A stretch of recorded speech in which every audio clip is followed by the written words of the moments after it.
teologia reformada, confissão de fé de Westminster, tal. Mas esse cara aí está quebrando todos os pontos da confissão de fé. Olha, essa confissão de fé foi escrita por uns caras aí cheios de Deus. Eles ficaram anos ali reunindo para orar. E Deus, e aí como é que é? O que nós vamos escrever? Só que a igreja, um lema da reforma, que a gente está falando da reforma hoje, a igreja reformada sempre reformando. Ela não pode ficar engessada. Mas eu ouvi o Gregório e falei, meu Deus, esse cara é muito doido. Eu saí daqui cheio de críticas no meu coração. Falei, mas não pode. Eu me lembro até hoje de um dos textos que ele usou. Era João 4. Então Jesus disse assim para aquela mulher samaritana, vai chegar o dia em que vocês adorarão o Pai em espírito e em verdade. E aí ele falava assim, nós temos que adorar em espírito. E eu lá no meu lado assim, dizendo, mas também em verdade é a palavra. E a minha palavra era a confissão de fé de Westminster.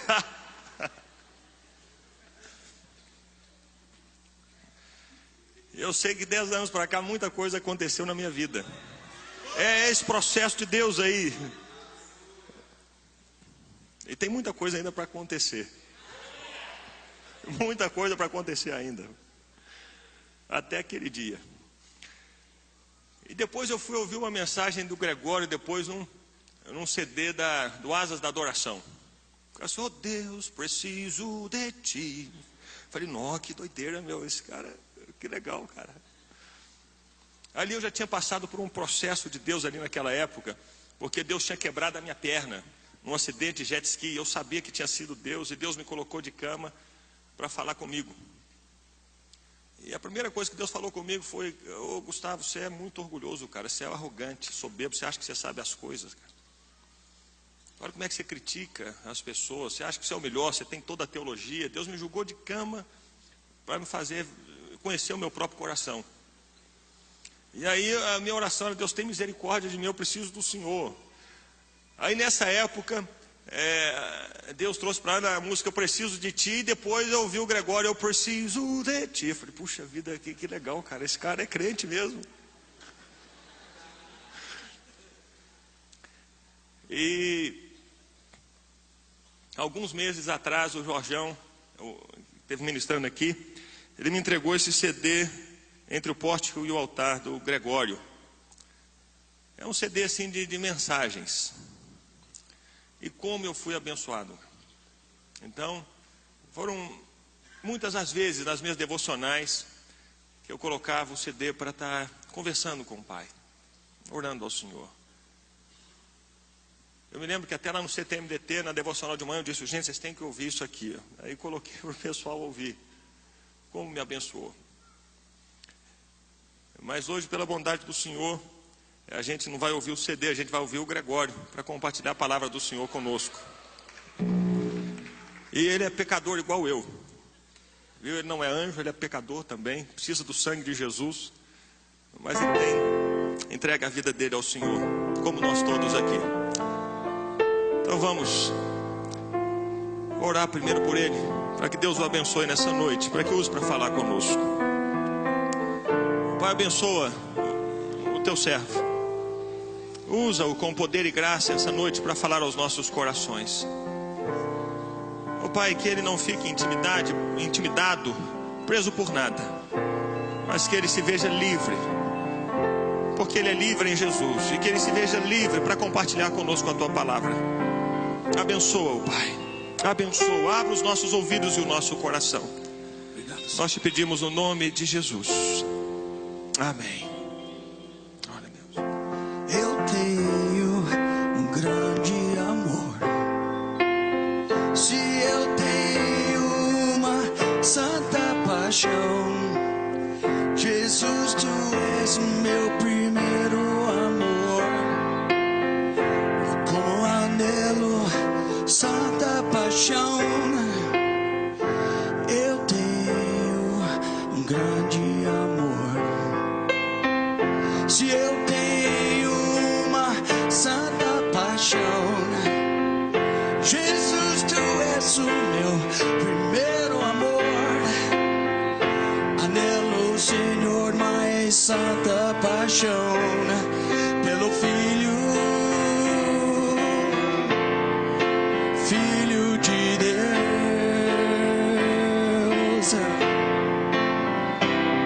pelo Filho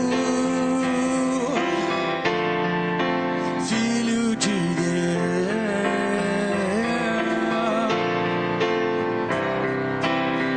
Uma santa paixão ardendo, uma santa paixão queimando, uma santa paixão me consumindo e me possuindo. Uma santa paixão ardendo e uma santa paixão queimando, uma santa paixão me consumindo e possuindo, possuindo, possuindo.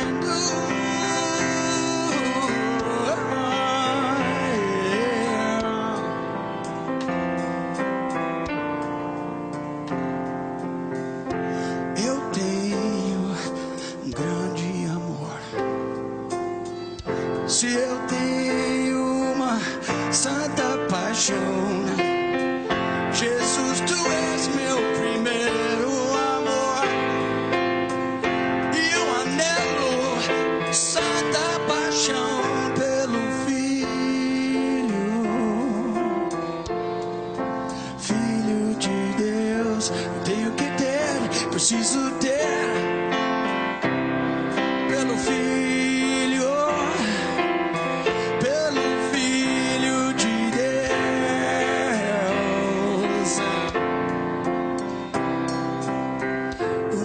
Paixão ardendo, uma santa paixão queimando, uma santa paixão me consumindo e me possuindo. Uma santa paixão ardendo e uma santa paixão queimando, e uma santa paixão me consumindo e me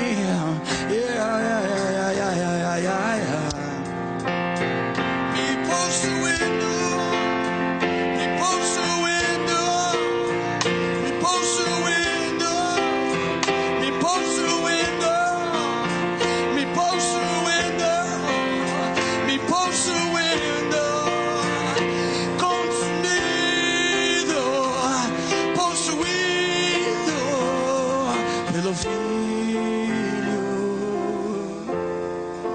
Filho de Deus,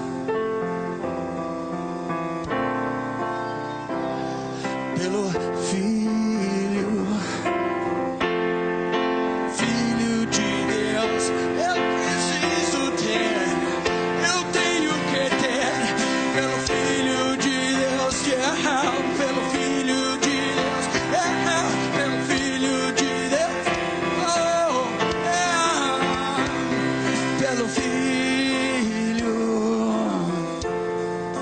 Filho de Deus,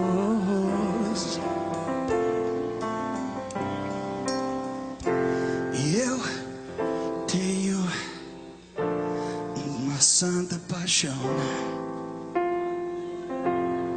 e eu tenho um grande amor. Jesus sempre foi meu grande amor, e como anelo, e como anelo, e como eu anelo, e como eu anelo, e como eu anelo.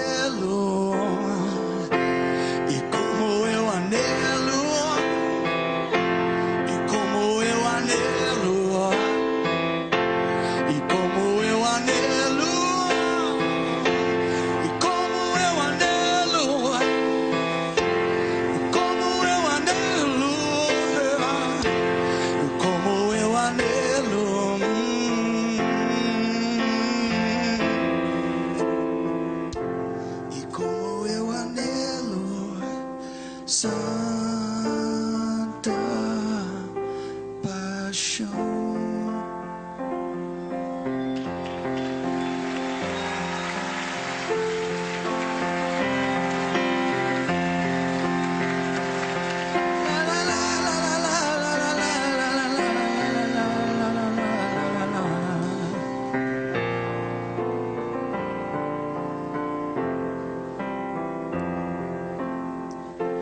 como eu anelo, como eu anelo, e como eu anelo, mas sabe,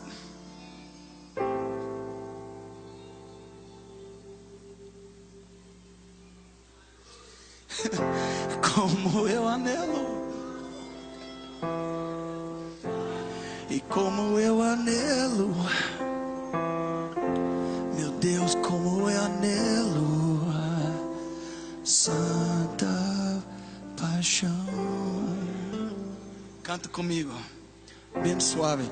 Uma santa paixão ardendo, uma santa paixão queimando, uma santa paixão me consumindo e me possuindo, uma santa paixão ardendo e uma santa paixão queimando, e uma santa paixão me consumindo e me possuindo, e me possuindo. Coloca sua mão direita sobre o seu coração.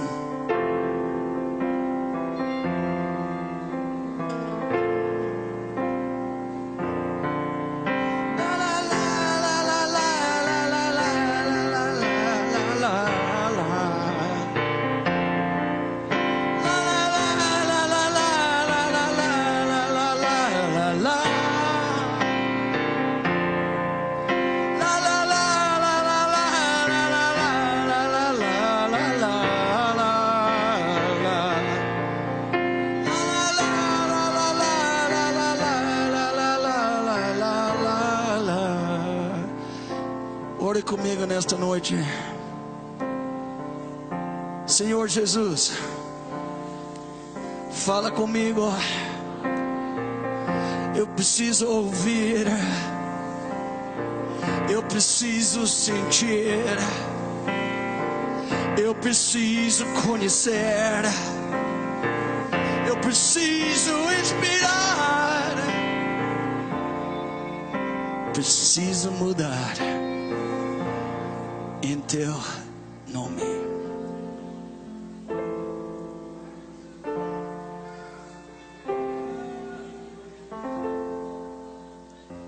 O amor de Deus flui aqui, flui como um rio, como um cachoeiro. Deus, algo profundo em nós está clamando por algo profundo em ti. O som dos cachoeiros de Deus fluindo aqui.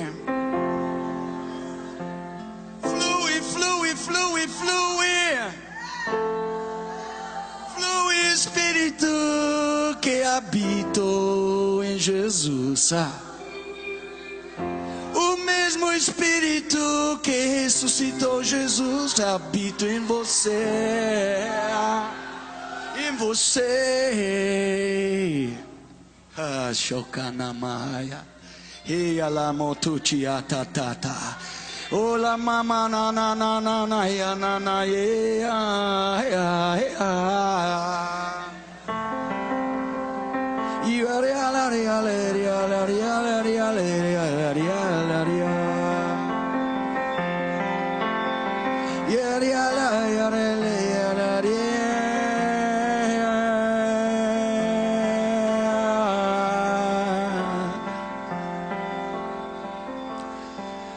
Deus, obrigado. Pessoas falam, você não canta nada. Você tem que saber uma coisa, eu não estou cantando para você. Eu acho que essa pode ser a diferença. Eu canto para Ele, eu danço para Ele, eu prego para Ele, eu oro diante dEle.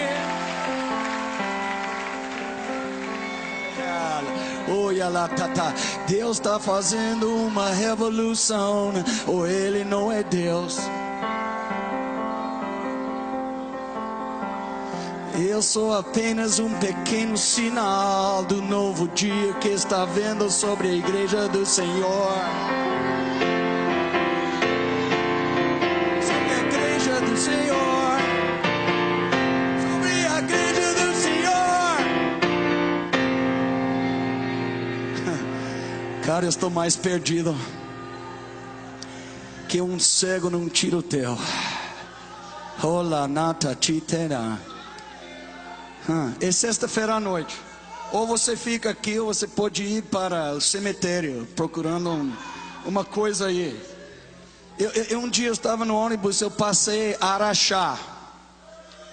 E o ônibus falou assim, a placa no cemitério do Araxá: manter silêncio, por causa dos moradores aqui. Cara, eu não sabia. Deve ser isso que Ezequiel viu. Em Ezequiel 37:1-12, ele falou: cara, estou vendo um lugar sequíssimo. Eu acho que no cemitério não tem um monte de pessoas festejando, dançando, sambando. Você está me entendendo? É brincadeira, né? Manter silêncio, você não quer perturbar os moradores. Meu amigo, minha Bíblia fala que quando o ser humano morre, o louvor na terra desse ser humano acaba e para. Lá no sepultura não tem louvor, meu. Então você tem uma boca, enche sua boca com louvor ao Senhor em lugar de fofoca.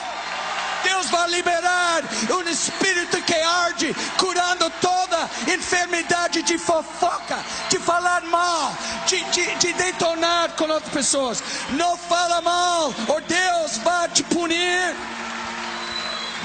Um dia, o ano passado, Deus falou comigo: não mexe com minha noiva. Ok, Senhor, eu não quero que você nunca mais fale nem sequer uma palavra. Se ela está cheia de manchas, se ela está devagar, se ela está religiosa à toa, se ela é tão tradicional que nunca dançou, nunca pulou, nunca correu. Eu nunca vi, nós estamos numa conferência de missões, eu nunca vi uma igreja que teve o bendito problema de todo mundo ausentando da igreja. Não, cara, pastor, eu não posso ficar hoje, eu vou pregar na rua. Você não tem esse problema. Pessoas gostam de vir, principalmente quando tem um banco assim, né, almofado, cara, você fica muito confortável. Deus fala que o dia de oferecer a Ele um culto do bumbum deitado, sentado no banco, acabou-se.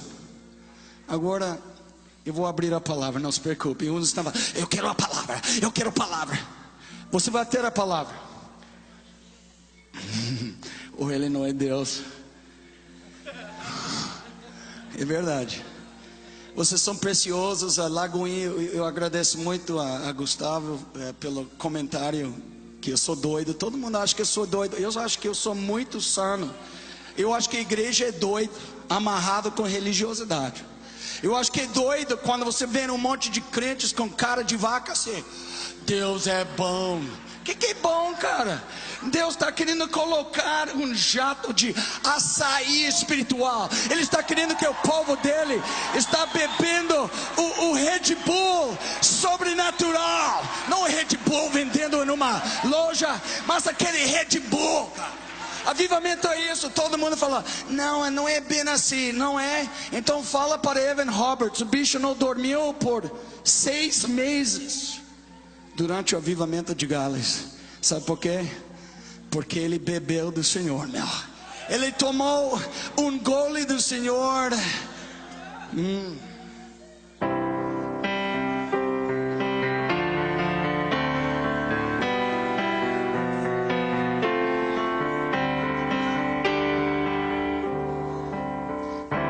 Amém. Amém. Amém. Amém. O povo diz amém. Amém. Amém. Amém.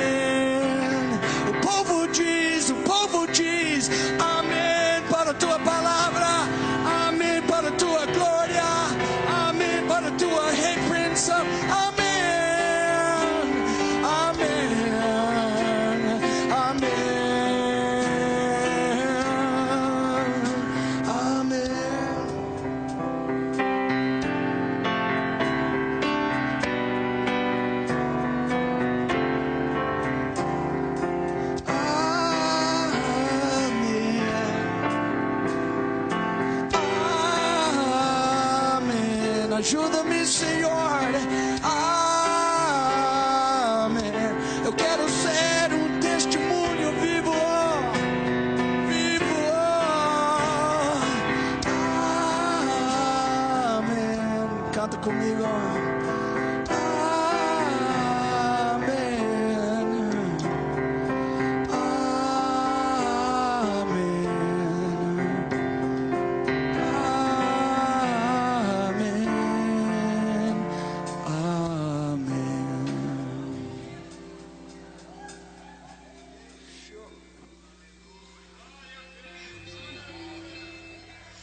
Gustavo ministrou a mim com Azaf Borba, dezembro, o dia 11 de dezembro, domingo, numa churrascaria em Maringá. E quando ele veio lá, porque eu tinha perdido uma esposa missionária de 28 anos casado, felizmente casado, estou casado de novo com Mônica. Eu casei com uma coreana. Quando você é viúvo, você pode casar com você que ela tinha que ser jovem. Eu trabalho com jovens. Nada mal. Eu já vi umas mulheres mais velhas, mas eu não dava, cara. Eu não queria casar com uma viúva que tinha 5 filhos adolescentes, tá ligado? Isso era meio complicado.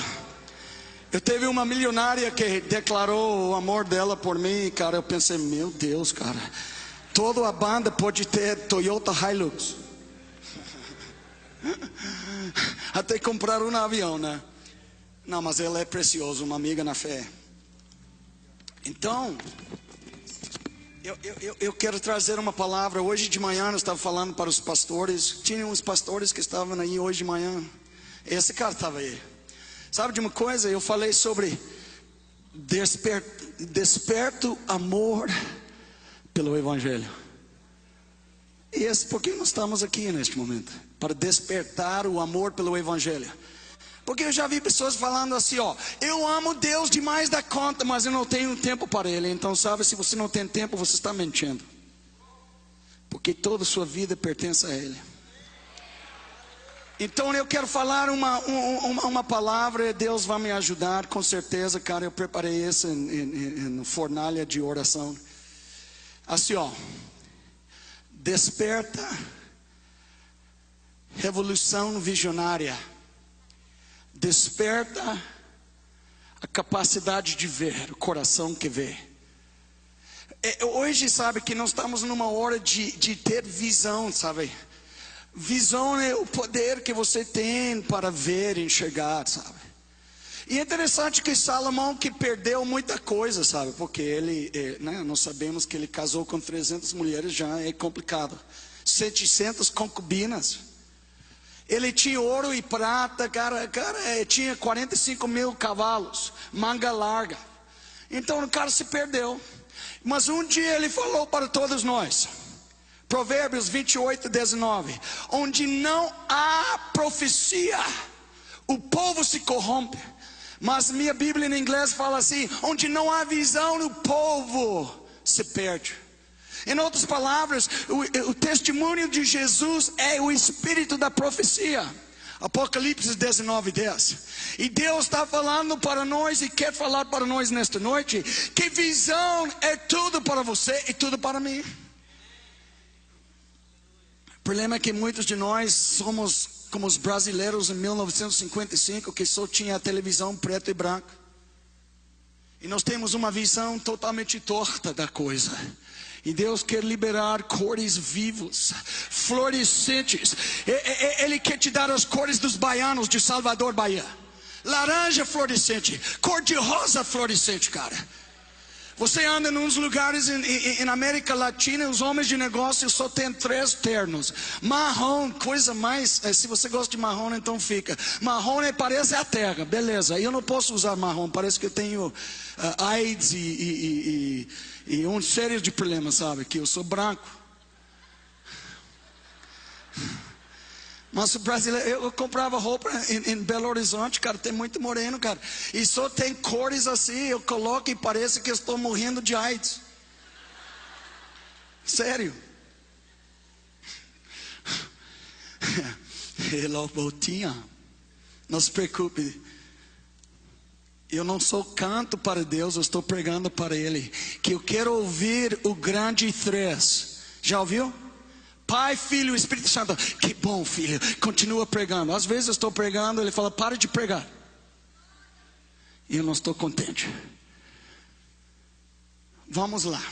Houve uma mulher que ela nasceu aqui na terra. Ela teve um problema, esse é legal, ela nasceu na terra, né? Tô profundo, eu sei. Profundamente simples e simplesmente profundo. Como Deus gosta. Eu já vi pessoas sofisticadas que sabem muito sobre Deus. Eles conhecem a Bíblia. Mas conhecer o Deus da Bíblia e só conhecer as Sagradas Letras é um mundo de diferença, né? Essa mulher era chamada Fanny Crosby. Ela perdeu a vista por causa de um erro médico. Não era INSS, que tem esse também. E ela ficou meio arrebentada. A menina tinha 8, 9 anos de idade. Ela tinha uma ovelhinha. E esse carneiro estava com ela o tempo todo. Era o amiguíssimo dela. E um dia, pessoas pegavam essa ovelha e levou para açougueiro e vendeu para açougue. E quando ela ficou sabendo, a única coisa que uma menina cega que só veja preto a noite toda, olhos fechados, não vendo nada. A única delícia que ela tinha na vida era aquela ovelha. Ela chegou e falou com o vovô, estava lá numa cadeira que balança aí, e o vovô sempre segurava ela e profetizava sobre a vida dela.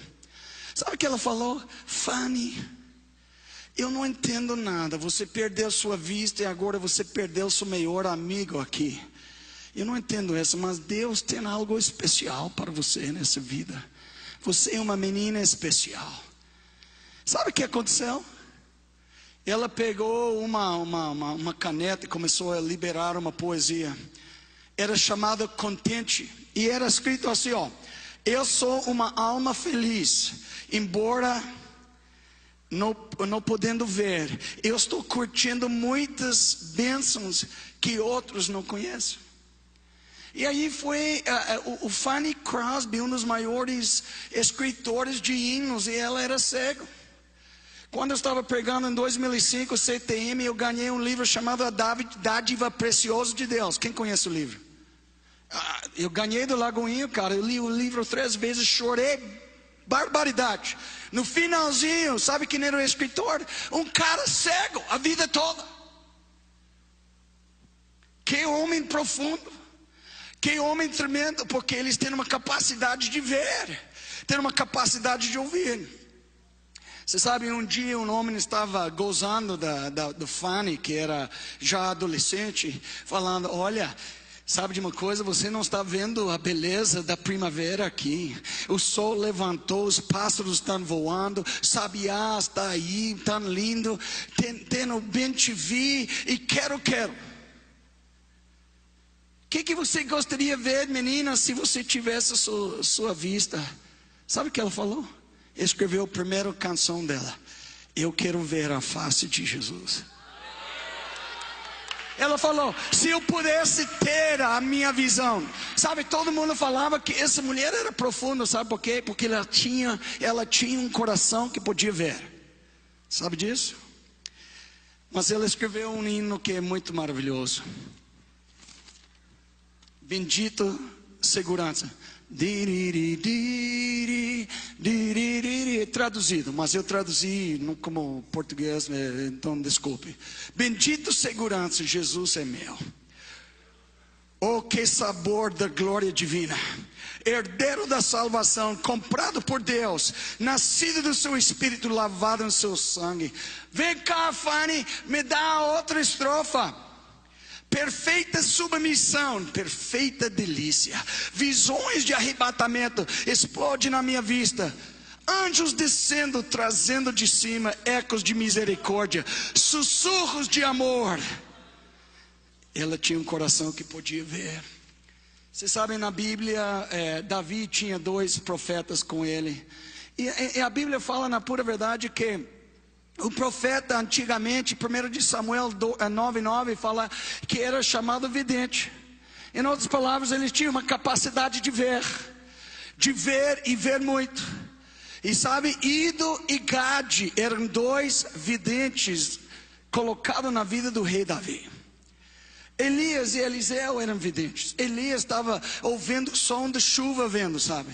Ele falou, cara, estou vendo. Mandou o servo dele, foi lá, olhou para o ocidente e falou, não tem nada, está ensolarado. A sétima vez falou, estou vendo uma nuvem tamanho da palma de um homem.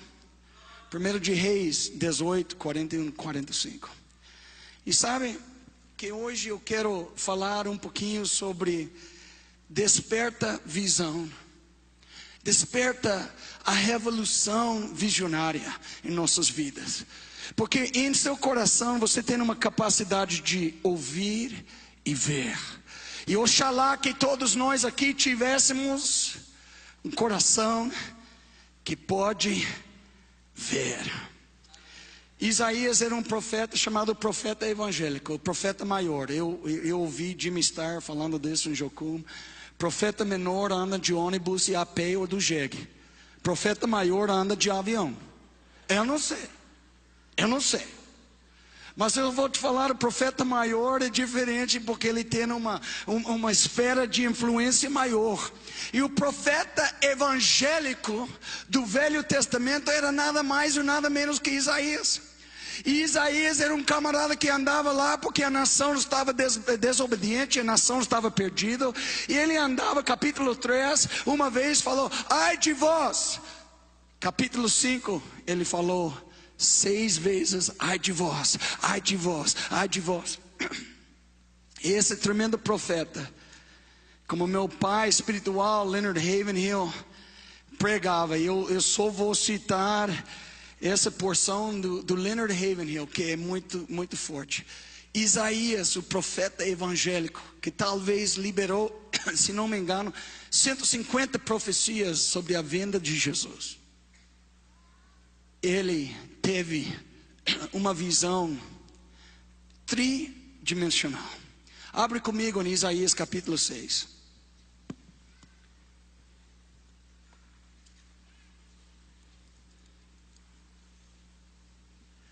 Versículo 1 a 8.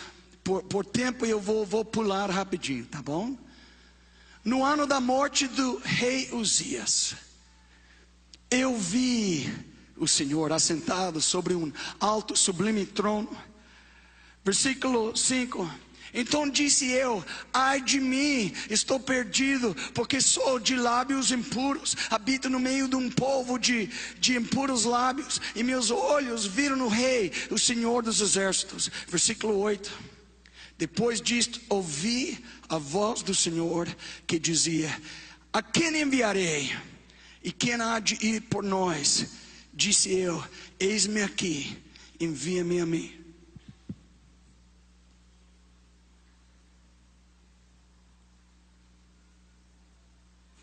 Desculpe. Não desculpe. Não me desculpe. Me perdoa. Não me perdoa. Tridimensional, sabe quem? A primeira coisa que ele falou, eu vi o Senhor. Como que ele viu o Senhor? Porque o maior amigo dele era primo do rei Uzias, aliás, tinha morrido.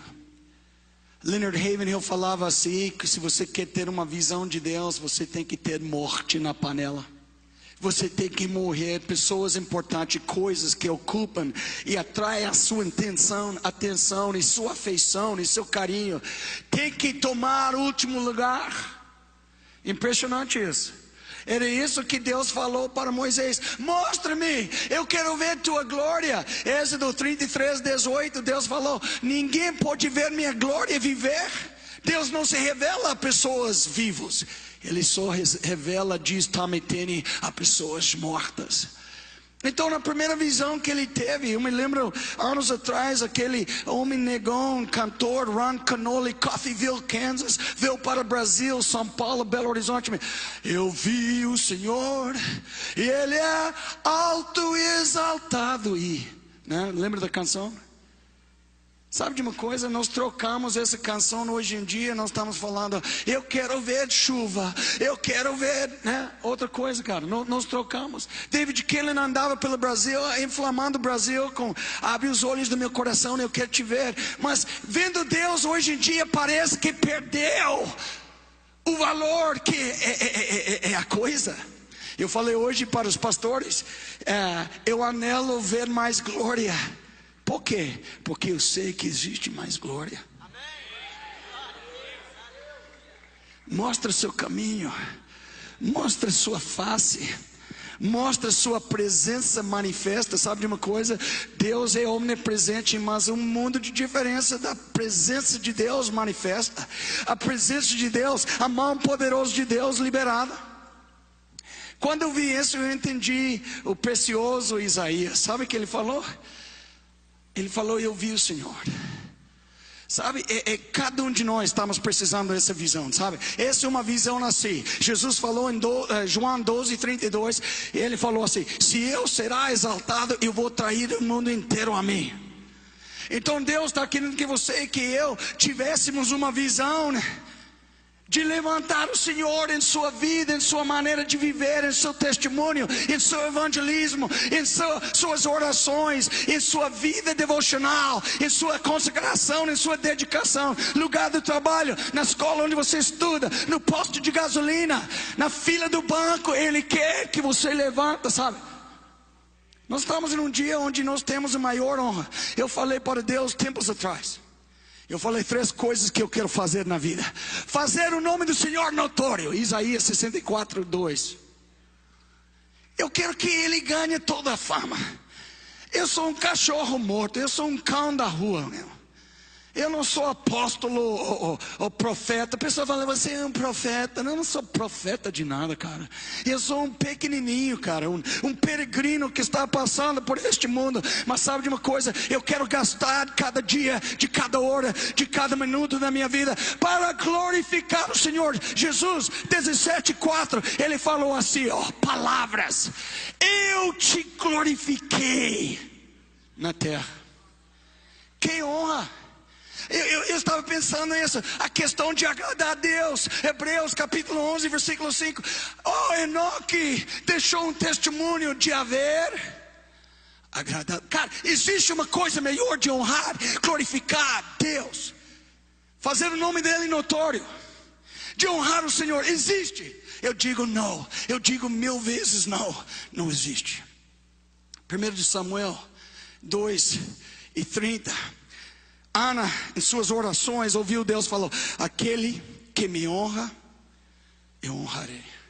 Cara, essas são as palavras maravilhosas. Eu me lembro de Eric Liddell, carruagem de fogo. Aquele homem que corria, era filho do vento. Ele chegou nos Jogos Olímpicos em Paris, 1936. Sua modalidade, se não me engano, era 1500 metros. Só que a corrida era o dia domingo. E todos os jornais de Paris ficavam assustados com a resposta dele. Falando, domingo eu não corro. Domingo é o dia do Senhor. E eu vou estar na casa do Senhor, com minha família, buscando o meu Senhor. Todo mundo assustou. Ele correu na quinta-feira 800 metros contra um judeu de Londres que era campeão mundial. Quando ele correu, estava fazendo alongamento, filho do vento. Não é a modalidade especial dele. Fazendo isso, e veio um americano, tirou um pedaço de papel. 1 de Samuel 2:30. Aquele que me honra, eu honrarei. Terminou aí? Não, ele correu. Quando ele entrou na última curva, depois da segunda volta, ele chegou à linha de chegada e era coroado campeão olímpico, medalha de ouro. Ele subiu no pódio. Imagina o patrocínio que lá na Escócia tinha um campeão olímpico. Sabe de uma coisa? Ele pegou a família dele depois do Paris, pegou um barco, foi para a China como missionário. Nunca mais viu Escócia. Só o dia que o caixão dele voltou Cara, que filho do vento. O homem que vivia para glorificar e honrar o Senhor. Eu te digo neste momento, a visão, uma das maiores visões, toda essa tridimensional é para nós. Se você fala, Deus, eu quero uma visão de 3 dimensões. A primeira, honrar, glorificar, dirigido para cima, para ver o Senhor levantado com minha vida. Cara, eu quero que Ele ganhe honra. Paulo falava assim, eles glorificaram Deus por minha causa, Gálatas 1:24. Sabe de uma coisa? Esse que é quente. Esse que é quente. Quando você tem pessoas que começam a glorificar e honrar o Senhor por causa da sua vida, isso é a parada mais quente que existe para um ser humano. Esse não é ter ministério, esse não é ter título, meu amigo, esse é de fazer com sua vida. Derramar para a glória do Senhor.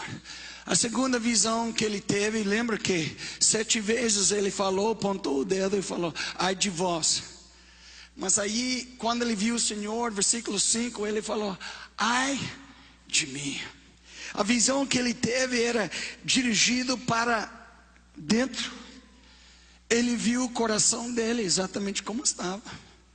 Sabe, essa é uma dimensão da visão que é perigosíssimo, sabe? Porque às vezes nós achamos que somos aquilo ou aquela outra coisa, ou somos quente demais, ou somos muito super espirituais. Sabe de uma coisa? Fala para Deus como Davi, Salmos 139, 23 e 24. Sonda-me, Senhor, e mostra-me se existisse iniquidade dentro de mim.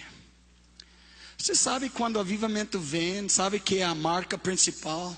Arrependimento. Você sabe quando Deus visitou Azusa Street, tinha 2 homens usadíssimos. Papai Simori, um negão texano com um olho, que orava 6 horas por dia. E tinha outro homem que mudou para Los Angeles, chamado Frank Bartleman. Alguém já ouviu falar desse nome? Frank Bartleman. Sabe o que aconteceu quando ele chegou em Los Angeles? Sua filha morreu, cara, de 4 anos de idade. Ele foi lá no cemitério. Ele estava sentindo que cidade de Los Angeles, Califórnia, cujo dom redentivo é cidade dos anjos, cidade de comunicação, Micael e Gabriel. Ele sentiu que ele estava numa missão e ele enterrou sua princesinha. Olhou para a esposa e falou, eu vou gastar o resto dos meus dias jejuando e orando. Eu vou fazer uma vigília non-stop, sem parar. Sabe o que aconteceu? Ele falou que ele subiu, tinha um amigo de oração, eles gastavam a noite toda orando. E ele falou que desceu na igreja de dia, quando o administrador da igreja estava lá, e eles correram da igreja achando que o povo estava falando palavras vãs, palavras sujas, sabe? Ele falou, eu estou perdido, eu sou de lábios impuros. Sabe de uma coisa? Houve um menino um dia que não queria nada com Deus, e era o cara que tinha mais potencialidade. Muitos de vocês têm uma potencialidade grande em Deus, e você nunca chegou a ser nada, sabe? Esse menino era assim, porque ele tinha medo. Deus vai me mandar para a selva da África, cara. Eu não curto muito cobra, eu não gosto de jiboia de 14 metros. Eu não estou muito afim de ir para o Congo, o rio Nilo, onde o cabeção do crocodilo é tamanho do Fusca. Não é o jacaré do Brasil não, cara. O crocodilo tem a barriga no chão e as costas aqui. Esse é um crocodilo. Fala, cara, eu quero trabalhar na cidade, né? Eu quero ficar na zona sul do Belo Horizonte. Belvedere é mais minha parada.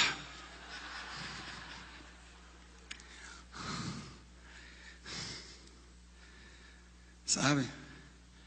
E esse homem, sabe qual era o nome dele? Era Clifford. E o pastor cansou dele e falou, Clifford, eu estou lavando minhas mãos de você, cara. De toda a moçada, cara, na minha igreja, você era o cara mais quente, mas você chegou a estaca zero. Você nunca floresceu, cara. Qual é o seu problema? Eu acho que você tem que orar e fazer uma sondagem do seu coração. Fala: Deus, mostra-me meu coração. Aí vem a coisa, ele estava fazendo um jejum na noite, uma vigília, e Deus mostrou: Clifford, seu coração não é assim. Sabe o que ele fez? Ele correu para o pastor, ele pegou umas pedras da rua e começou a jogar. Era 2 horas da manhã, ele jogou, finalmente bateu a janela do pastor. O pastor falou: quem está aí? O menino estava chorando como uma criança. Pastor, eu sou Clifford, eu preciso falar com o Senhor. Espera aí, eu vou descer, nós vamos esquentar uma água, fazer um chazinho. Pastor, eu não aguento mais. Quando o pastor puxou a porta, ele entrou lá, caiu no chão, chorando lá na cozinha. O pastor orou por ele. Ele falou: eu estava correndo de Deus, mas ele me mostrou o meu coração. Sabe que ele se tornou um missionário evangelista, um ganhador de almas, porque ele pediu: mostre-me meu coração. E ele falou: ai de mim, cara, que eu tenho dentro de mim não é aquilo que Deus quer. O coração é muito importante para Deus. O coração é tudo. Nós ficamos enganados com os corações, sabe? Deus fala que Ele conhece o coração. 1 Samuel 16:7. Pessoas olhavam para os irmãos de Davi e ficavam impressionados pelo tamanho. O cara era cabeça grande. Não, cabeça grande. Era cabeça grande. Não, mas era alto, né? Era bonitão, era um galã. Quando ele passava, as meninas na igreja falavam: ah! Aí Davi chegou lá assim. E Deus fala: esse é o rei. Chuta, cata. Visão não é assim. Todo mundo vai falar: quem é esse guri vai fazer? Que esse menino, ele anda meio estranho. Mas sabe quem estava aí? O rei de Israel, o homem que foi mais ungido que todos os homens. 3 vezes, meu amigo, 3 vezes Davi foi ungido. Ele falou em Salmo 92, Deus: eu serei ungido com óleo fresco. Cara, ele experimentou óleo 3 vezes. E não era um pastor que queria abençoar ele, cara. Era uma tribo de Israel, de Judá. Era toda a tribo de Israel. Que era uma divisão aí. Lembra que ele era rei de Judá há 7 anos. E depois que os homens anciãos, eles chegaram: Davi, cara, nós queremos te ungir. Ungiram nele com óleo. E ele tinha um ministério maravilhoso de 40 anos, cara. Ele era muito ungido, Davi. E ninguém dava nada para ele. Mas eu quero gastar um tempo falando da terceira visão que ele teve. Porque que nós temos na igreja do Senhor, em muitos lugares nós temos crentes que vão para a igreja, cantam louvores, muito massa. Nós temos um monte que tem orado: Deus, eu quero ser profundo em Ti, eu quero ser tratado. Alguém tem orado essa oração recentemente? Não, escuta aí, não levanta a mão, cara, deixa-me terminar. Deus, eu quero um caráter piedoso. Eu quero uma marca de pureza e santidade em minha vida. Ou seja, eu quero ser separado para Ti 24 horas por dia. E uns estão entrando nessa onda, porque Deus não faz nada. Sabe que, cara, qual é o nome dele? Robert Murray McCheyne. Ele falou: uma pessoa santa é uma arma poderosa nas mãos de Deus. Quer ser uma arma poderosa? Então ore essa oração: Senhor, sonda-me. Eu não quero iniquidade dentro de mim.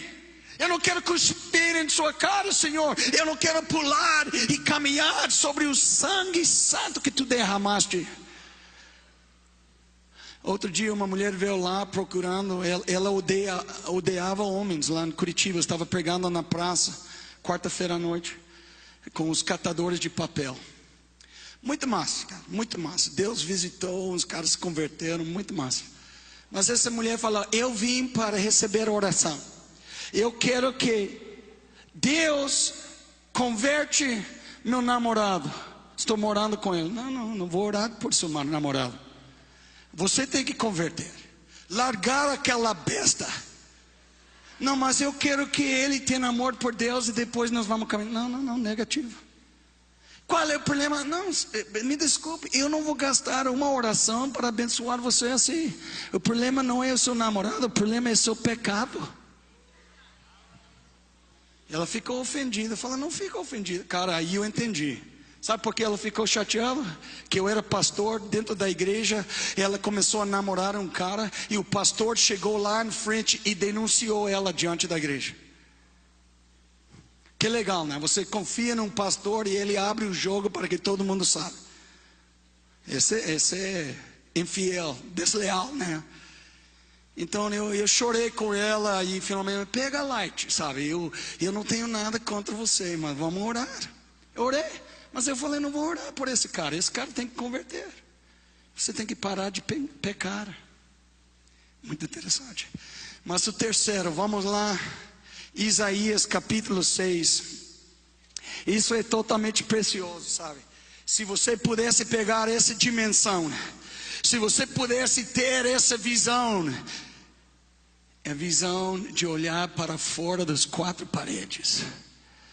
Diz assim, ó: depois disto ouvi a voz do Senhor que dizia: a quem enviarei? E quem há de ir por nós? Disse eu: eis-me aqui, envia-me a mim.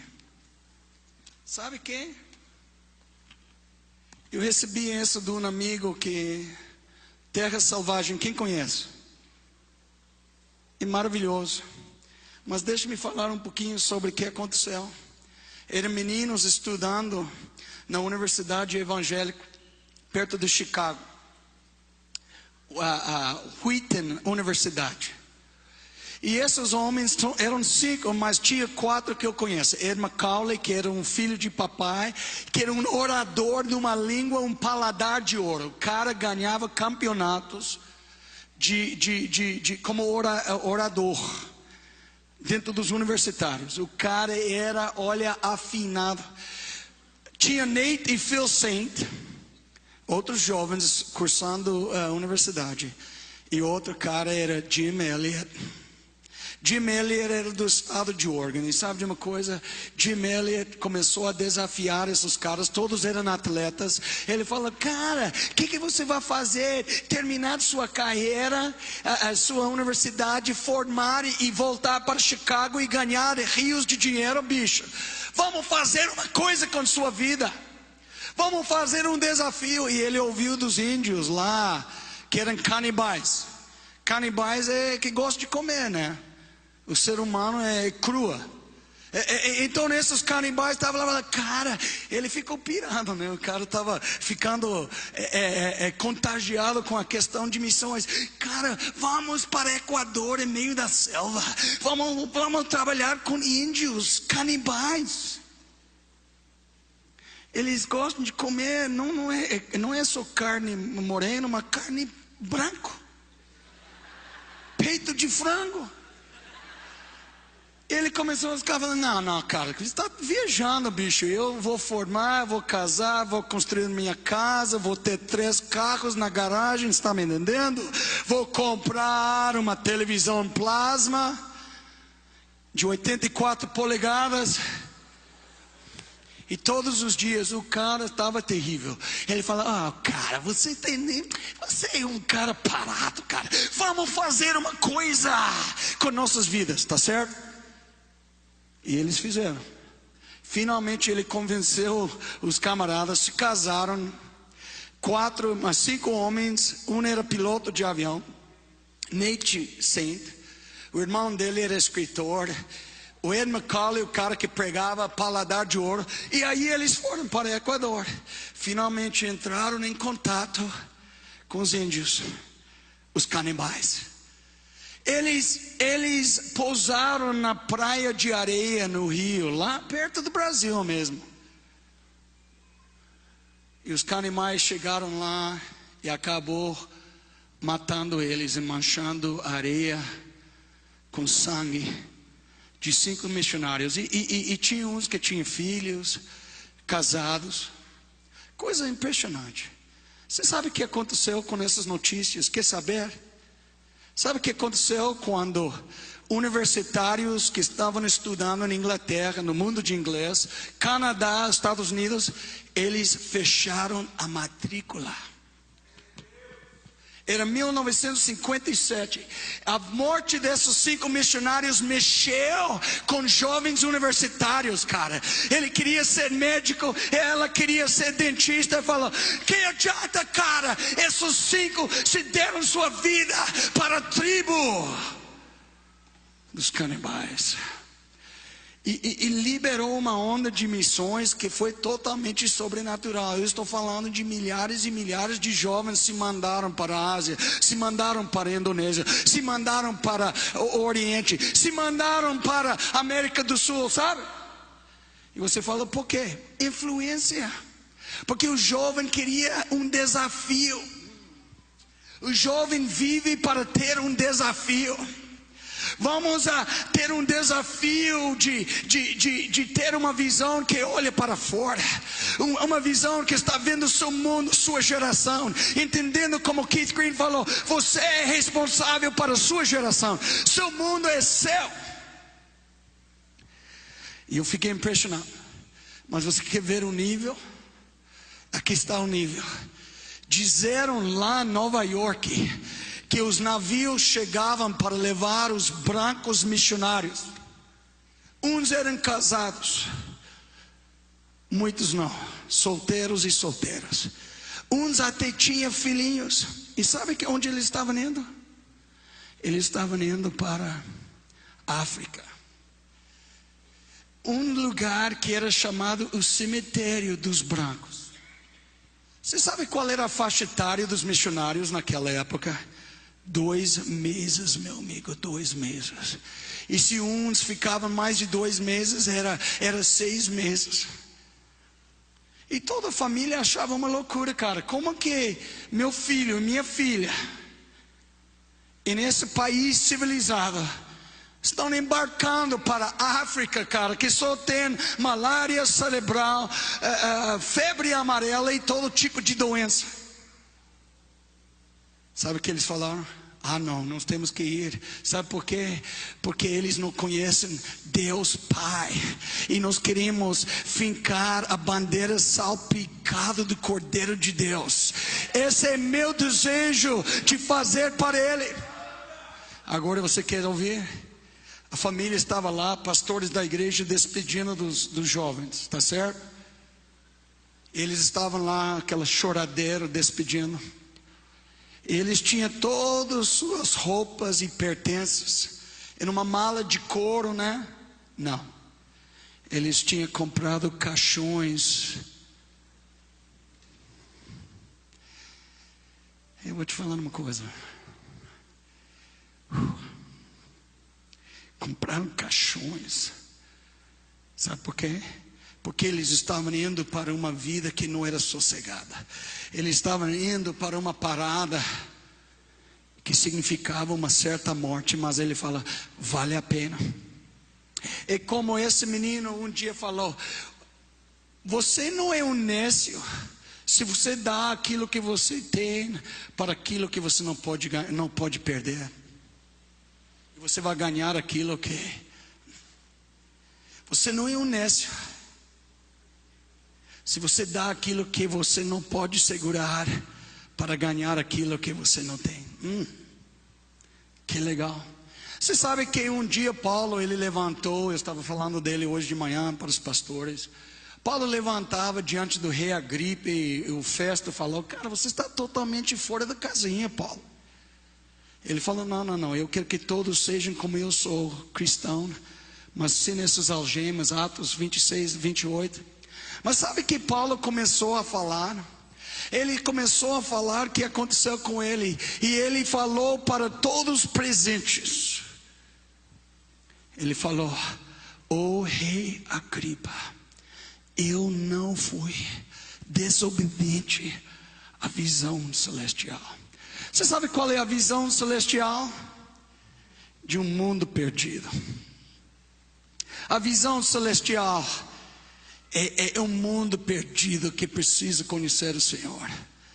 Eu acho que se essa conferência não te leva, e eu falo com toda sinceridade, o dia que eu prego e não dá desejo aos ouvintes para ler a Bíblia, orar, evangelizar, testificar, então eu estou desqualificado. E eu tenho que trabalhar no BR, posto BR, perto do aeroporto Confins. Sério. Mas sabe de uma coisa? Nós estamos falando daquilo.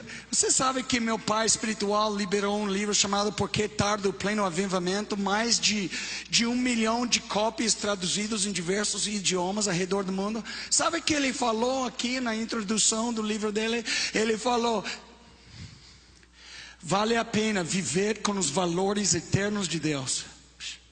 Nós ouvimos homens e damos bola para os homens, os valores dos homens. Nós temos que viver com os valores eternos de Deus, aquilo que é importante. Sabe o que é importante? Quem que você vai levar para os céus? Por favor. Você vai levar seus tênis Nikes, por incrível que pareça. Não tem Adidas e Nikes e Pumas nos céus. O que você vai levar? Sua casa dos sonhos, meu amigo. Sua casa vai ser destruída aqui na terra. Todo vai derreter com um calor quente.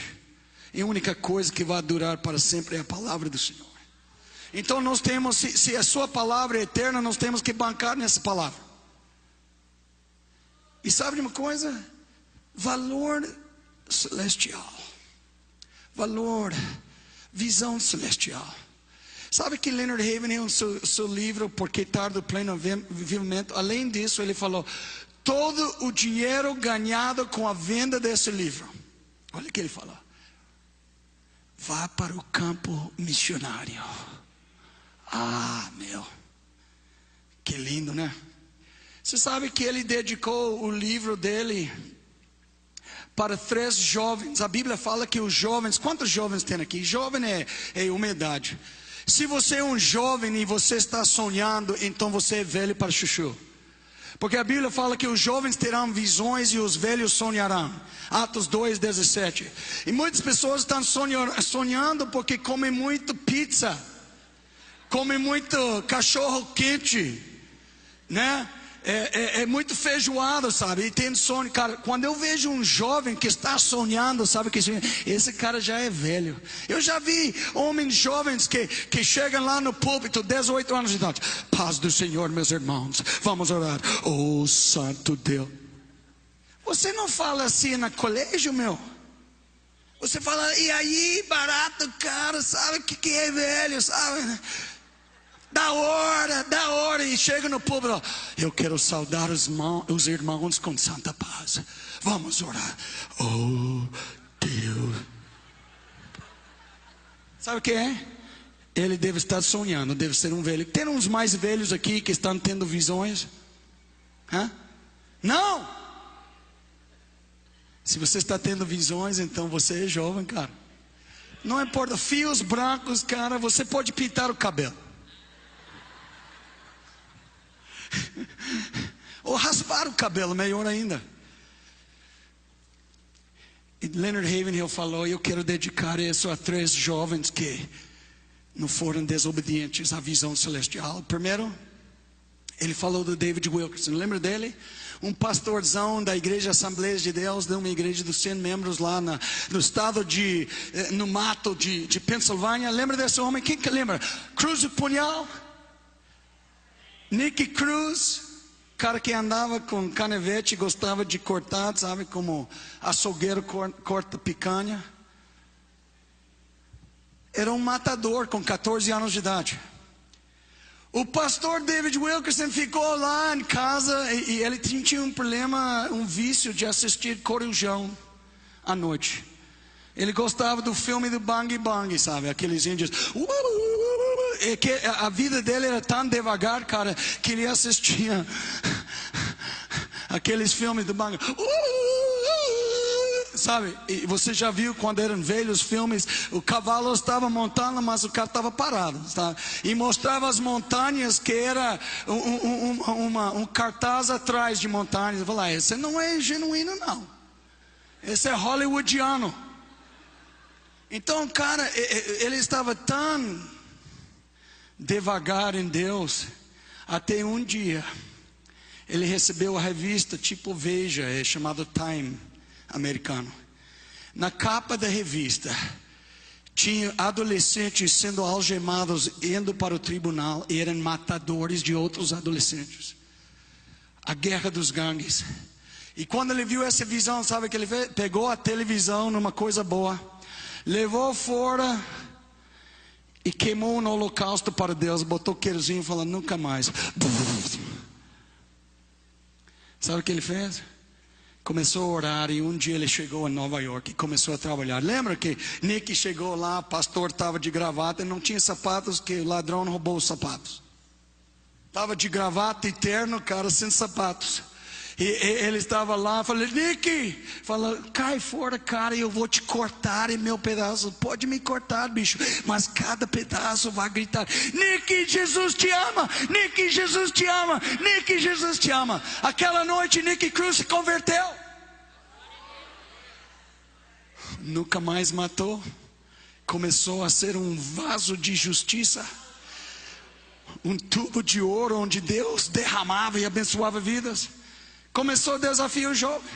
E o Leonard Ravenhill falou, eu dedico essa a David Wilkerson, cara. Porque o que ele fez na vida dele? Ele voltou para Nova York agora, tendo uma igreja Times Square de 5 mil, 6 mil membros. Porque ele tinha desafio jovem. Deus falou, o que você está fazendo desafiando o jovem? Eu te chamei para Nova York, volta logo. Ah tá, Deus. O outro era um tal George Verwer. Alguém já ouviu falar dele? Operação Mobilização. Ele é esquisito, cara. É um baixinho, magrinho. A roupa dele é tão feia que, sinceramente, sabe por quê? Ele não gasta um centavo comprando nada. Ele ganha aquelas gravatas grandonas, feias para chuchu. Ele não é estiloso nada. O cabelo dele tem aquela gel, sabe, todo assim e tal. George Verwer. Mas sabe o que? Ele se converteu com Billy Graham em 1959, pregando em o estádio do beisebol dos Yankees. Ele estava lá com binóculos, duvidando de Deus, e ele viu Billy Graham pregando. E George Verwer começou, Just as I am, começou a cantar a música. No final da pregação ele foi chorando, correndo para o altar, entregando a vida. Desde o dia que George Verwer se converteu, ele se tornou radical, cara. Ele começou a gastar cada centavo comprando folhetos de todos os idiomas. Ele era uma máquina de dar folhetos. Ele mandava folhetos. Ele achava que era absurdo. Operação Mobilização. Ele falou, se você está em minha missão, você não pode ter cama. Casais, você não pode ter cama. Cama é do diabo, é dos que querem uma zona de conforto. Eu não acredito nisso, tá? Eu não estou falando isso para ter mais um radical aí. Ele fala, quando você usa o banheiro, não pode descargar. Isso é complicado, né? Descargar com um ou dois. Só um.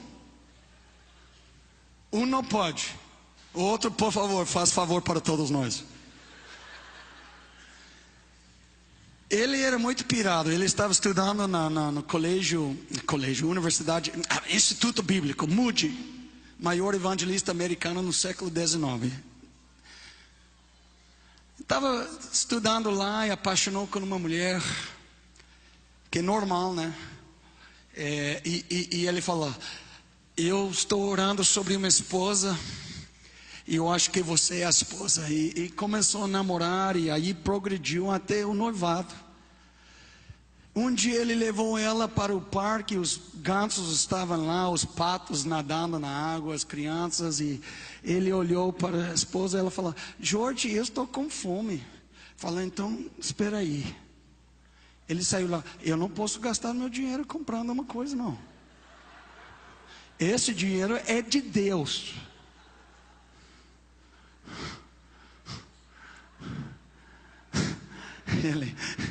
Ele estava lá e falou: Senhor, eu peço, me revela. Ele recebeu uma revelação. Tinha um piquenique, um pai, mãe, um monte de crianças aí. Eles terminaram de comer, pegou todos o resto e botou dentro das sacolas. E ele foi para o lixeira e jogou dentro.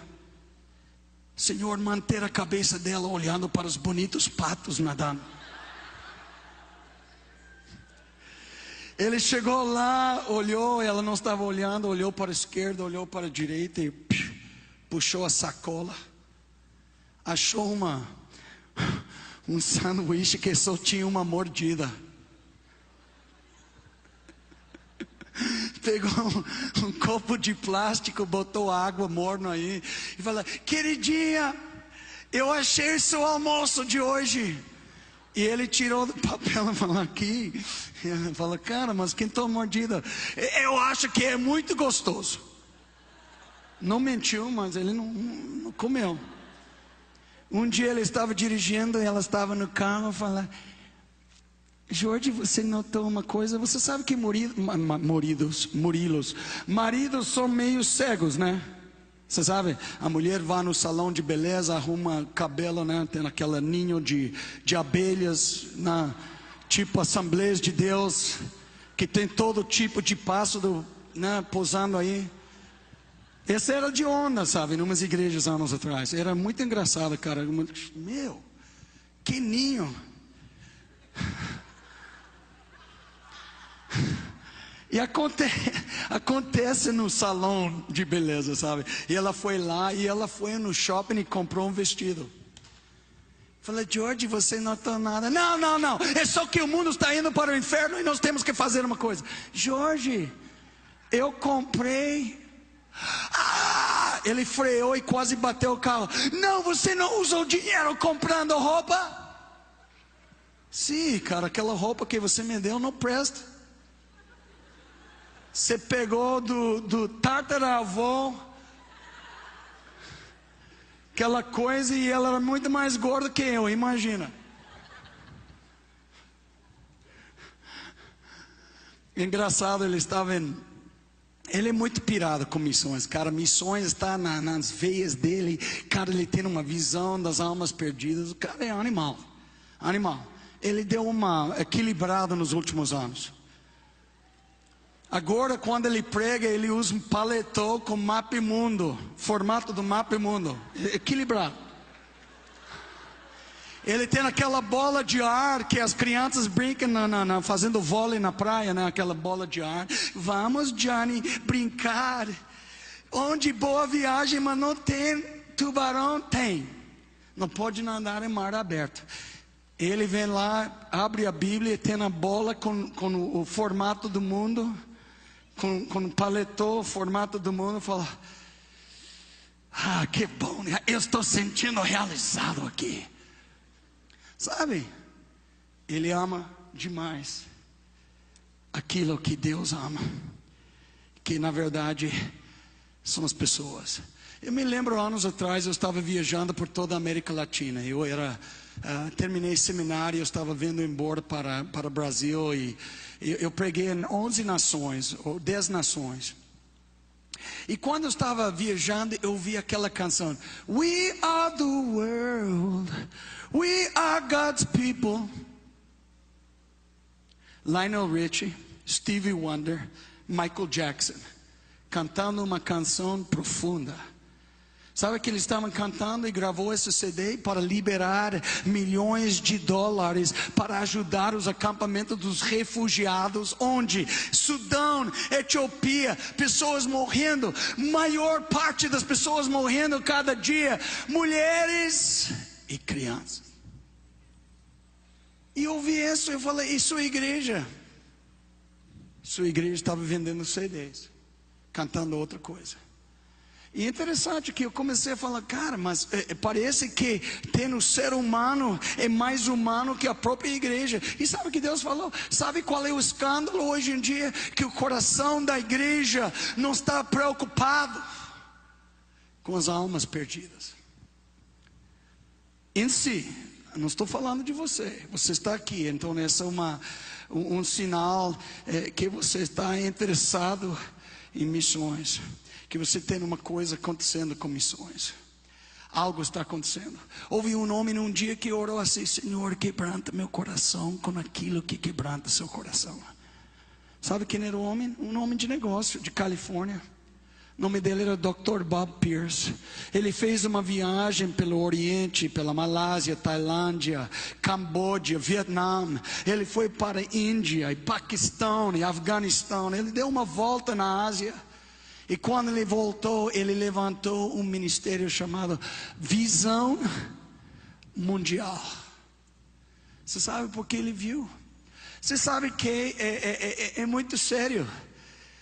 Eu me lembro da história, eu estava lendo hoje que um menino, um senhor chamado Charlie Pease, ele matava, estuprava mulheres, ele roubava bancos, e o cara um dia caiu nas mãos da justiça. Levou ele para a famosa prisão Leeds, na Inglaterra. E um dia ele recebeu a sentença do juiz, que ele ia ser enforcado. E ele falou, tá. Carrasco chegou lá, diretor chegou lá, e um padre católico estava lá com um livro chamado Os Confortos da Religião. E ele andava atrás dele, indo para ser enforcado, e à medida que eles caminhavam, ele falou, o homem estava lendo os confortos de religião, falando do lago de fogo, onde pessoas nunca têm a satisfação de fechar seus olhos e morrer. Ele estava falando desse lugar chamado manicômio do diabo, que é o inferno. Ele parou, aquele padre, e falou, o que você está lendo aí? Confortos de religião? Que conforto é isso? Você está falando que eu nunca vou ter satisfação, vou estar em completa escuridão, sem vendo ninguém, e nunca tendo prazer, só rangendo dentes, e provavelmente o som que está sendo ouvido é: oh, se eu poderia ter feito, ou se eu pudesse viver de novo, ou se eu poderia ter feito. Cara, naquele momento, ele subiu para ser enforcado. Ele pregou uma mensagem para todos que estavam presentes, os prisioneiros, para a igreja do primogênito. Sabe o que ele falou? Se aquele lugar existe que o Senhor está dizendo, e você está falando desse jeito, sem lágrimas, sem emoção nenhuma, ele falou: eu teria a maior satisfação de andar de joelhos por toda a Inglaterra para salvar apenas uma pessoa desse lugar. E você poderia cobrir toda a Inglaterra de costa a costa com cacos de vidro, e eu ia deixar um rastro de sangue atrás de mim em procura de uma alma.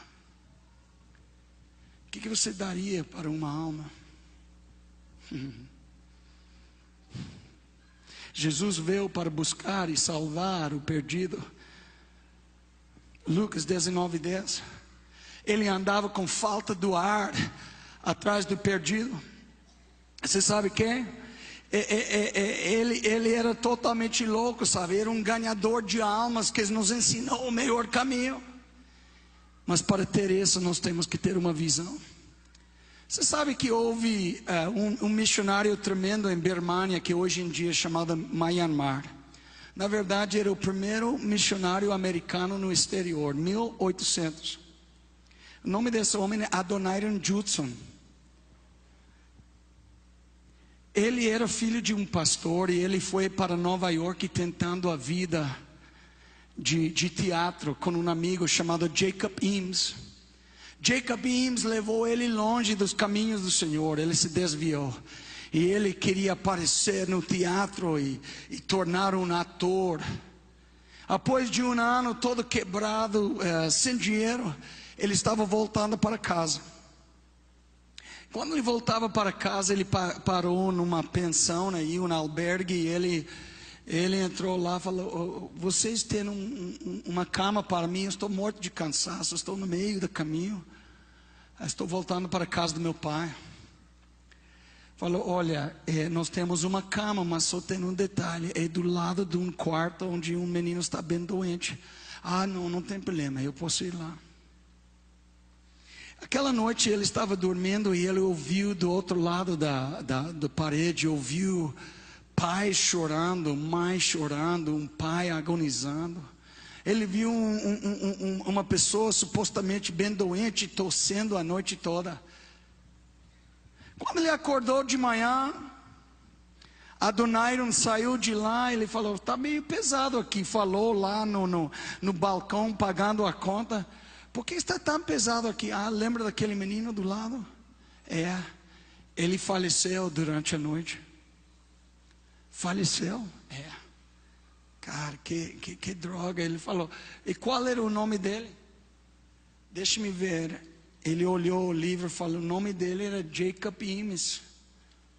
Adoniram Judson, já desviado de Deus, ele começou a chorar. Ele saiu de lá e falou: meu melhor amigo morreu.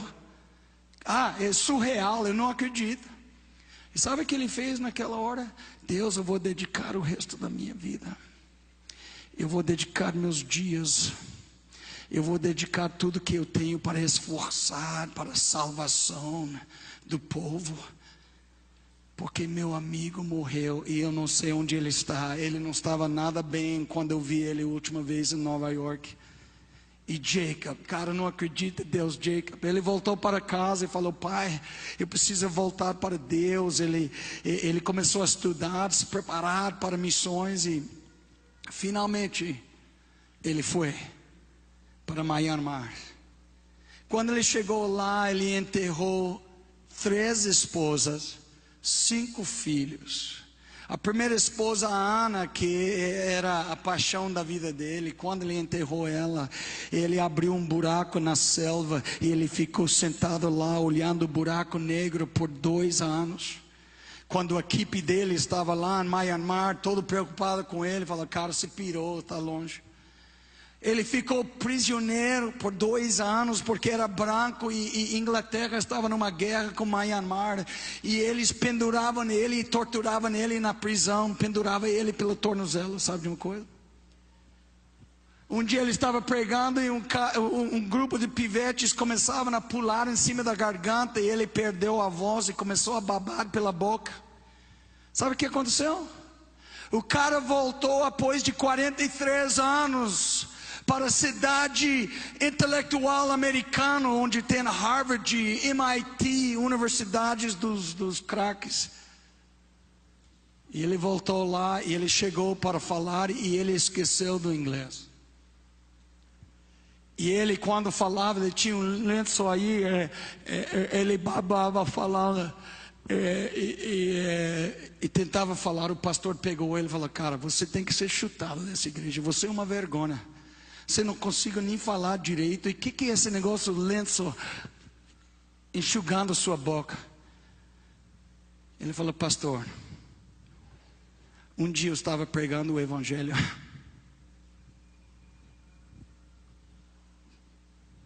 E um grupo de pivetes vieram atrás de mim e começaram a me chutar e bater. E eles pulavam em cima da minha garganta, destruiu minhas cordas vocais. Por isso minha voz não funciona. E desde então eu tinha essa sequela, babando pelos lábios assim. O pastor começou a chorar, porque ele atacou o homem de Deus que perdeu sua saúde. Em quê? Em missões. Sabe por quê? Porque simplesmente não podia ficar na América. E sabe de uma coisa? Talvez você não pode ficar em Brasil mais. Brasil já tem muito crente. Tem crente demais. Mas eu te digo uma coisa, eu vi um monte de médicos e dentistas e pessoas que trabalham em terapia. Olha, as nações estão clamando por isso. Campamentos de refugiados não tem nem sequer um médico. Que vergonha para a igreja do primogênito. Eu fiquei contente quando eu li dos curdos da Iraque, antes que Saddam Hussein, a guerra da tempestade rolou. Ele destruiu 375 aldeias e vilarejos dos curdos, um povo nômade, que sempre foi perseguido pelos sunis e xiitas. Nunca tinha nada.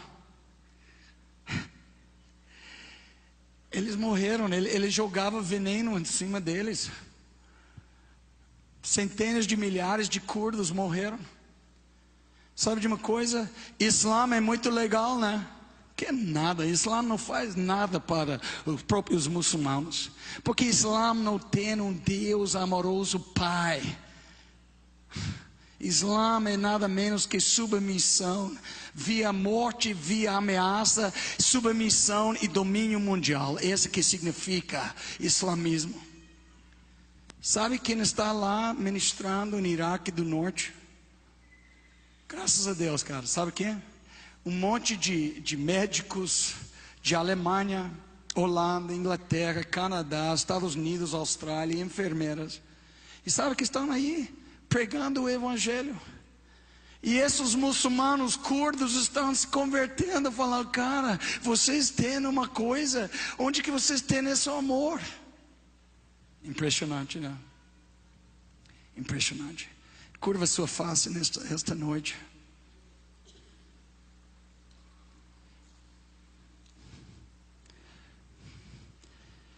Jesus sempre viu e sentiu compaixão. Ele viu as multidões. Ele viu as multidões que andavam sem pastor. Mateus 9, 36 e 37. Você nunca viu uma mera pessoa. Você nunca viu apenas uma criatura, mas você está vendo pessoas feitas na imagem e semelhança de Deus. Jesus viu em Lucas 7, 13, a viúva de Naim, que estava indo para enterrar seu filho. E aquilo que ele viu, aquela velhinha chorando demais, ele sentiu. Ele levantou o menino da morte e apresentou para a mãe. Sabe por quê?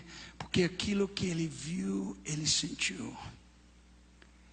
Sentiu compaixão. Eu sou missionário em Brasil faz 22 anos. Em Brasil eu tenho enterrado uma esposa, enterrado 3 cachorros. Eu tenho passado por momentos de fofoca e coisas assim. Quando Cecília estava morrendo de câncer, pessoas estavam num evento em Londrina, e a igreja de Londrina, um evento no nível da cidade. A fofoca era que a Cecília me divorciou e se mandou para a América. E ela estava na América tentando tratamento para a cura. Então, tem muitas coisas rolando. Mas sabe por que eu estou no Brasil? Por causa do povo, cara, que Deus me trouxe aqui, cara. Eu amo o Brasil, cara, eu não posso explicar, é uma coisa sobrenatural. Eu amo o Brasil mais que você. Eu sou um missionário, cara. Quando você entra num país, você começa a ficar apaixonado com o povo. Eu amo, cara. Como fala, os formigas, né? Garis que trabalham na rua. Eu conhecia todos aqui em Belo Horizonte, cara. Eu morava 20 anos em Belo Horizonte. Sabe qual era o dia mais infeliz na minha vida? Quando eu me mandei de Belo Horizonte. Porque eu perdi uma esposa e tinha muitas memórias aqui. E eu estando aqui hoje à noite é nada menos que Deus me curando.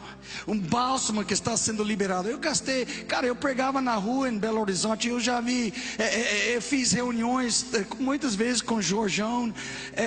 3 vezes por semana por vários anos antes que eu comecei a viajar muito. Ganhando almas, pregando. Eu preguei em cima do trio elétrico com banda azul em 1993, Marcha de Jesus, cara. Fiz um apelo e 400 pessoas chegaram aí. Rede Globo e SBT querendo me filmar. Falando: não, senhor, você está vendo aquele pastor lá em cima? Esse é o pastor Márcio Valadão. Faz entrevista com ele. Eu não quero. Teve um cara que se converteu aí chamado Tão, jogador de futebol. Sabe por que ele converteu? Porque eu falei que Jesus tem poder para mudar a sua vida. Você sabe que eu ando em muitos lugares. Eu estava em Curitiba pregando, uma mulher veio lá: eu sou filha na fé, eu converti com você. Eu estava pregando no CTM uns anos atrás, e um menino escurinho chegou lá, e era um menino da rua, em Belo Horizonte, fazendo CTM diante do trono. Ele chorava e falou: eu quero te agradecer. Fala: por que, cara? Em 99 você estava pregando Praça da Sete com som da chuva, e eu me converti. E agora estou preparando para ir para a Índia. Cara, eu fiquei tocado. Essa é a parada, sabe? É a parada de entender quando você chega aos céus, a única coisa que você vai ter nos céus é a sua influência.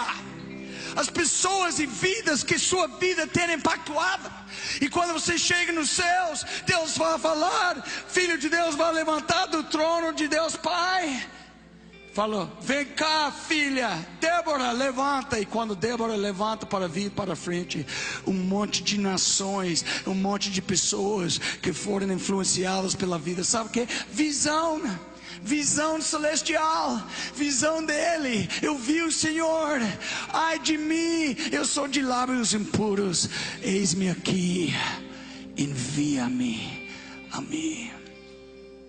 Deus tem falado com você nesta noite. Eu quero que você levante em pé. Pode entrar no corredor, pode vir aqui em frente. Fica à vontade.